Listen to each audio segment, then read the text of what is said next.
Hello, I'm Annette Young and welcome to the 51%, a show about women reshaping our world. Coming up, with Britain heading to the polls, we take a look at whether women will indeed play a key role in deciding who wins the election. Also, curbing the Caesarean epidemic in Brazil, where some 56% of babies are born by C-section.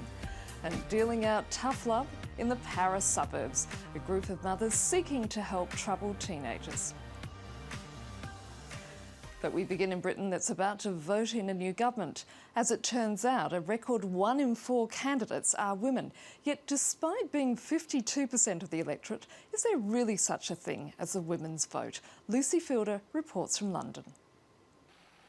The pink battle bus bringing Labour candidates to meet female voters.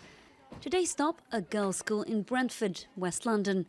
Labour has rejected criticism that the bus is a sexist gimmick. Whereas we see pink being associated with gender and sometimes disempowering, the whole point about challenging that stereotype is to say this is a message about women's empowerment and women's votes and women's political voice. I think the party has been very clever. These Labour politicians have a simple message today: use your vote. At the last election 5 years ago, some 9 million eligible women didn't cast their ballots. Some of these girls are 18 and about to vote for the first time. But did the session persuade them to choose Labour? I'm still researching so I can make a smart decision about it, but just researching at the moment. I'm definitely going to vote. I would need to know how each policy would affect me and my family. This analyst at the Feminists for Set Society says 5 years of spending cuts by the ruling coalition have created a bleak outlook for many women and warns against seeing only some policies as women's issues. We know that the austerity policies had a disproportionate impact on women, so although they weren't gendered, women bore the brunt of cuts in care services or reductions in welfare. So even though they're economic policies, they still have a big impact on gender equality. But at this packed hustings at a town hall in Acton, West London, MP Angie Bray from the ruling Conservatives defends the party's record on women. We've got some great universities, we've got some great apprenticeships available now, and beyond that, of course, we have a record, this government, of creating many, many new jobs. So I think that women looking forward will see an optimistic picture for themselves and their families. A record number of women are standing in this election, and for some voters, that's a welcome change from the old boys' club of British politics. Everyone's a bit fed up with the way that Parliament works, particularly Prime Minister's question time. And I think the women have shown as politicians that they don't go along with that sort of slanging match type politics. Whether a publicity stunt or symbolic challenge to the system, Labour's pink bus has put women voters in the spotlight. And France this week is marking 70 years since women first voted. It was a move that came many years after a number of other Western countries. Diptyque Laurent looks back at the pivotal moment that defined the women's rights movement in this country. On April 29, 1945, 12 million women in France headed to the polls and cast their vote for the very first time. Roland Trompé, who's nearly 90 today, not only voted but also ran for election. Before the war, I was too young to vote, but the day I voted, for me, it was an obvious right, given the role we, women, played during the resistance in France. Women of all backgrounds participated. Mothers, nuns, Irène Joliot-Curie, daughter of scientist Marie Curie, and the wife of General Charles de Gaulle. The leader of France's provisional government at the time, de Gaulle, signed the bill into law in 1944, nearly a century after men were allowed to vote. France lagged well behind its industrialized allies. In New Zealand, women were able to vote in 1893, in Australia in 1902, the United States in 1920, and the United Kingdom 8 years later. But the path to universal suffrage in France was fraught with difficulties. During the 1920s and 30s, a bill authorizing the right to vote was refused 6 times in the French Senate. Roland Trompé was eventually elected to local office in Charleville in northern France. She was just 5% of women in public office at the time. but knows her struggles helped pave the way for more women in politics. The proof? Today, a record 30% of female deputies make up the General Assembly.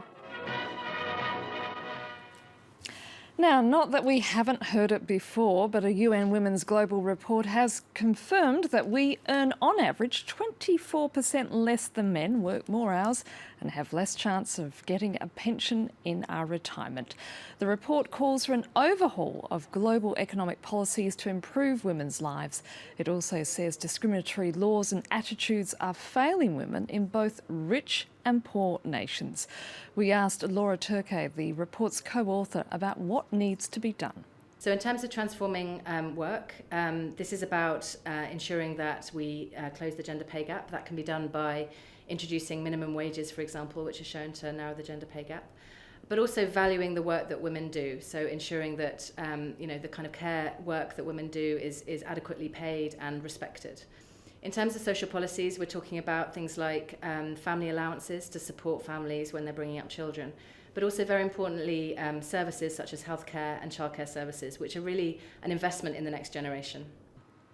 Now, it's a country that's known for its celebration of feminine beauty, but the dark side of Brazil's obsession with the female appearance may be contributing to the country's extraordinary high rate of caesarean births. Not to mention convenience is also playing a factor. So high is the figure that the government's launched a campaign to discourage mothers-to-be and their doctors from opting for the procedure. 1-year-old Rafael was born by caesarean section, just like all the other babies in his mother Paula's family. Over half of Brazil's babies are delivered using surgery, a trend that has alarmed the authorities. But women like Paula say they find it more convenient. To avoid the pain or reduce it, and to schedule the delivery date, I choose the date of birth so that my family can be there. At 56% of live births, Brazil has the world's highest rate of C-sections. This is more than 3 times the World Health Organization's recommended rate. And the figure is even higher in private clinics, where 8 out of 10 babies are born through surgery because doctors prefer faster and more predictable procedures. In the end, the doctor does not have time to care for all the women who are in labor over such a long period of time.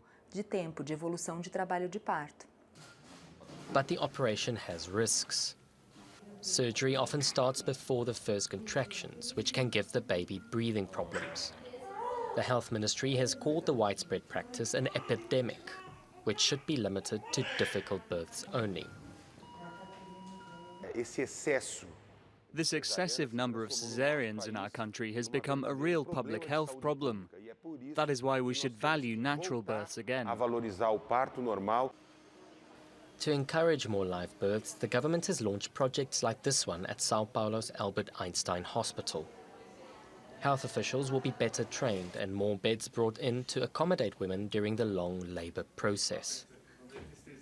Prenatal classes also help expectant mothers get used to the idea of natural birth. And so, health authorities hope to change culture, one baby step at a time. They call themselves the Mums Brigade, a group of mothers in Seine-Saint-Denis, a suburb in northern Paris where both youth unemployment and crime is rife, have decided to deal out what they call tough love. Yuka Roya has the story. Et pourquoi tu le mets pas? Je veux le mettre là tout de suite là. Dépêche-toi, va mettre ton casque et toi aussi. Ah! Some say she has more authority than the police and teachers combined. All young people in this neighbourhood know her and respect her. Every day, Nadia Rimadna walks around the town, making sure things are okay, especially with the youth. Vois comment il s'appelle celui qui donnait les cours de français? Cours de français? Ouais, à Villepinte. Ouais. Tu vas toujours ou pas? Pourquoi tu vas plus? Hein? Et ta maman, c'est... Ouais, j'ai vu ta maman, elle est jolie ta maman. Caesarean, a Paris suburb with 50,000 inhabitants, is one of the poorest areas in France. Youth unemployment is high, and so is the crime rate. Ah, toi, t'es étudiant? Ah, travaille là, tu vends? Ah ouais, je vends. C'est mieux, au moins tant que tu vends des fruits et des légumes, ça va. I see mothers who want more schools, better education and housing, who just need to be heard. Frustrated over a lack of government action, Ramada created a neighbourhood watch group, the Mums Brigade. Local authorities appreciate her contribution. I think her activities can act as a protection for the community because she knows the people and how to approach them. She is committed to protecting children and keeping them away from traps. The group also offers other stay-at-home mums a chance to come out and find a new role. To book an appointment with a social worker, you usually have to wait 2 or 3 months. And when you finally meet her, you don't get anything done.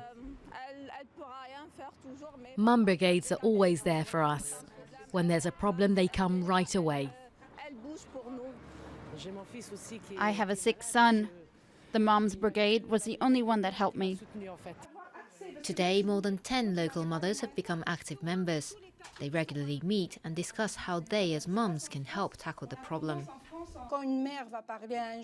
When a mother talks to the youth, it's different from when a policeman or a teacher talks to them. For a start, the role of the mother is sacred. It's like the Republic. We drew a parallel between the mother and the Republic. The role of the mother is to be there for the children and to protect them. Reaching out to the youth the way only mothers can do, the Mums Brigade continued their rounds, dealing out tough love.